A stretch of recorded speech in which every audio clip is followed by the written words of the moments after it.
होश में आओ, होश में आओ। धीरे रे नहीं चलेगी, नहीं चलेगी। वापस लो।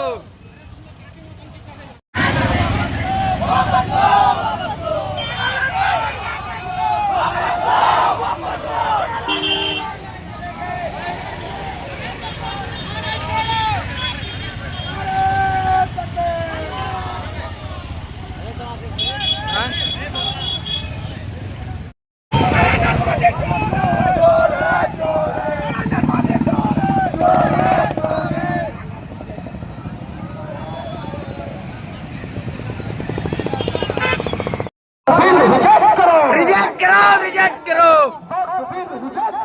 रिजेक्ट करो, रिजेक्ट करो, रिजेक्ट करो, रिजेक्ट करो। वापस लो, वापस लो, वापस लो, वापस लो, वापस लो, वापस लो, वापस लो। भारत का संविधान जिंदाबाद, जिंदाबाद, जिंदाबाद, भारत का संविधान जिंदाबाद। जिंदाबाद, जिंदाबाद। अल्पसंख्यक के अत्याचार बंद करो, बंद करो, बंद करो। उपायुक्त महोदय ने उन्हें हासिल किया। जो आगे जो प्रक्रिया होता है, जो सिस्टम है, जो काम था, जिस काम के लिए हम लोग आए थे वो काम कर दिया। आप लोग शांतिपूर्वक अपना घर जाइए। कायदे से, बहुत कायदे से आपका जो वफद आपका डेलीगेशन उन्होंने क्या डीसी का लिए हम क्यों आए थे? डीसी के लिए आए थे। डीसी एक जरिया, एक माध्यम होकर के कि भारत सरकार के पास में हमारा जो एहतजाज है, हमारा जो विरोध प्रोटेस्ट है, वहाँ का कून वहाँ तक ये जो है आज हो जाएगा एकदम। हम लोग यहाँ सब रामगढ़ के जितने संविधान के सब खिलाफ जो छेड़छाड़ किया जा रहा है उसके विरोध में हम लोग आए हुए हैं। ये जो काला कानून हमारे प्रति लागू किया जा रहा है, इसको हम लोग रिजेक्ट करने के लिए जो आवाम देख रहे हैं, आप लोग पूरा रामगढ़ से बहुत सी जगह से आए हुए हैं, ये सब काला कानून के लिए। ये हम लोग का कहना है कि हमारे खिलाफ जो साजिशें रची जा रही है इसको रिजेक्ट किया जाए। बस इसके लिए हम लोग आए हुए हैं। हम लोग ना शोर शराबा, ना किसी शांति ढंग से, ये जो सारा प्रशासन आए हुए हैं शांति ढंग से आए हुए हैं, ना हम लोग किसी तरह के शोर शराबा के साथ, तोड़ फोड़ के साथ नहीं चाहते हैं। बस हम लोग यही चाहते हैं कि जो काला कानून है उसे वापस लिया जाए और हमारे संविधान के साथ किसी तरह की आपकी बात नहीं मानेगी तो आप क्या करेंगे? हमारी सरकार अगर बात नहीं मानेगी तो फिर अन्यथा हमें इससे बड़ा आंदोलन होना करेंगे। अभी तो आंदोलन अभी शुरू हुई है, अभी ये आंदोलन तो आगे तक जाएगी, अभी दिल्ली तक भी जा सकती है। अभी हम लोग अपना जो भी आंदोलनकारी है आए हैं, डीसी ऑफिस के लिए आए हैं। अधिनियम 2025 वापस लेने के संबंध में उपरोक्त विषय के संदर्भ में कहना है कि केंद्र सरकार द्वारा वक्फ एक्ट 1995 में बिना मुस्लिम समुदाय के माहिरों से मशवरा किए गए वक्फ संशोधित बिल में किए वक्फ संशोधित अधिनियम 1995 और देश में स्थापित वक्फ संपत्तियों के बारे गलत जानकारी देकर जल्दबाजी में बहुमत के बल पर दोनों सदनों से वक्फ संशोधित बिल 2024 को पारित कराकर वक्फ संशोधित अधिनियम 2025 बनाया गया है, जो भारतीय मुसलमानों के धार्मिक स्वायत्तता और संविधान से प्राप्त मौलिक अधिकारों का हनन है। माननीय मुख्यमंत्री, मालूम हो कि देश एवं झारखंड में जो वक्फ की संपत्ति है उनमें से अधिकतर मस्जिद, मदरसा, ईदगाह, कब्रिस्तान, मजार, खानका, मकबरा, मुसाफिर खाना के अलावा दुकान, मकान, संस्थान, खेत खलियान है, जो हमारे पूर्वज द्वारा अपनी निजी जमीन संपत्ति को इस्लामिक परंपरा के अनुसार वक्फ दान कर स्थापित किया गया है।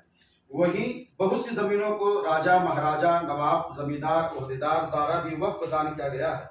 इनमें मौखिक और सादे कागज में भी वक्फ है, जिसका उपयोग धार्मिक कार्य के तौर वर्षों से हो रहा है। केंद्र सरकार को लगता था कि वक्फ संपत्तियों में कब्जा, अतिक्रमण, मनमानी हिसाब किताब सही नहीं है और वर्तमान दर से आमदनी नहीं है, जिससे कारण गरीब मुस्लिमों को लाभ नहीं मिल पा रहा है। तो वक्फ एक्ट 1995 में बिना संशोधन के भी उपरोक्त मामलों में भी सुधार किया जा सकता था, क्योंकि ऐसे सभी प्रावधानों को वर्ष 2013 में संशोधन के दौरान लाया गया था। वक्फ संशोधित अधिनियम 1995 में उल्लेखित है, लेकिन केंद्र सरकार ने मनमानी करते हुए वक्फ संशोधित अधिनियम 2025 बनाया है। इस कानून से बहुत सारे वक्फ संपत्तियों और प्रबंधन में नुकसान हो सकता है। एक, धार्मिक अधिकारों का उल्लंघन। यह कानून अल्पसंख्यकों के संवैधानिक अधिकारों, विशेष रूप से अनुच्छेद 14, 25, 26 और 29 एवं 300 के तहत धार्मिक स्वतंत्रता का उल्लंघन करता है। वक्फ बोर्डों में गैर मुस्लिमों को सदस्य बनने से मुस्लिम समुदाय की धार्मिक संपत्तियों के प्रबंधन में हस्तक्षेप होगा। वहीं दूसरी ओर हिंदू धार्मिक न्यास बोर्ड और सिख धार्मिक बोर्ड व अन्य धर्म के बोर्ड संस्थाओं में उनके धर्म के मानने वाले ही सदस्य होंगे। दूसरे नंबर पर सरकारी नियंत्रण में वृद्धि। ये कानून राज्य प्राधिकरणों को वक्फ संपत्तियों और विवादों पर महत्वपूर्ण अधिकार प्रदान करके नियंत्रण को केंद्रीकृत करता है। इस बदलाव से नौकरशाही का अतिक्रमण और मनमानी होगा, जिससे संभावित कानूनी चुनौतियां पैदा हो सकती हैं। ऐतिहासिक संदर्भ का बहिष्कार। कानून उपयोगकर्ता द्वारा वक्फ को मान्यता देने के प्रावधानों को हटाता है, जो औपचारिक दस्तावेज की बिना वक्फ उद्देश्यों के लिए ऐतिहासिक रूप से उपयोग की गई संपत्तियों धार्मिक स्थलों को खतरे में डाल सकता है। विवादों में वृद्धि की संभावना। वक्फ न्यायाधिकरण के प्राधिकरण को हटाने और संपत्ति निर्धारण का अधिकार जिला कलेक्टर उच्च अधिकारियों को सौंपने से विवाद बढ़ सकते हैं और समाधान की प्रक्रिया जटिल हो सकती है। अब वही व्यक्ति वक्फ कर सकते हैं जो 5वें नंबर पर, अब वही व्यक्ति वक्फ कर सकते हैं जो कम से कम 5 वर्ष से इस्लाम धर्म का पालन कर रहा हो, जबकि दूसरे धर्मों में दान लेने के लिए ऐसी कोई शर्त नहीं रखी गई है। इसी प्रकार अन्य संशोधन भी वक्फ अधिनियम 1995 में किया गया है, जो संवैधानिक परंपरा और मूल्यों के खिलाफ है। अतः अनुरोध पूर्वक कहना है कि संशोधित कर बनाए गए वक्फ अधिनियम 2025 की पूर्ण समीक्षा करते हुए असंवैधानिक प्रावधानों को हटाने अथवा वक्फ करें।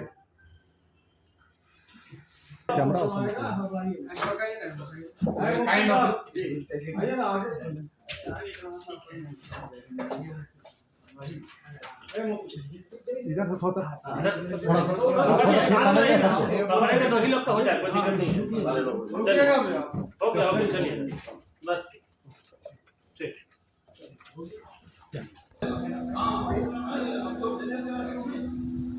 इस समय ज्ञापन सौंप कर प्रतिनिधिमंडल जो इदारे शरिया का प्रतिनिधिमंडल है, डीसी साहब को ज्ञापन सौंप कर ये लोग निकलते हुए, और इस समय शाहजादा अनवर जी हैं, इनसे थोड़ा सा जानना चाहेंगे। आंकड़े उसके पास हैं, उनके पास लोकसभा में और राज्यसभा के अंदर में वक्फ अमेंडमेंट को लेकर के, वक्फ मामलों को लेकर के जो सबसे बड़े स्टेक होल्डर्स हैं, मेरा मतलब मुस्लिम माइनॉरिटी से, उनसे बिना कंसल्टेशन किए हुए, उनकी भावनाओं को बिना समझे हुए, और लगभग 2 करोड़ जो फीडबैक मिले देश के कोने कोने से, ज्वाइंट पार्लियामेंट्री कमेटी को उसको नज़रअंदाज किए हुए, और साथ ही साथ ज्वाइंट पार्लियामेंट्री कमेटी में रहने वाले विपक्ष के सांसदों के 40 संशोधनों को अस्वीकार करते हुए जिस प्रकार से जबरन इस एक्ट को पारित किया, कानून बनाया, वो किसी भी कीमत पर देश के शांतिपूर्ण लोगों को, सद्भाव में विश्वास करने वाले लोगों को और मुस्लिम अक़लियतों को स्वीकार्य नहीं है।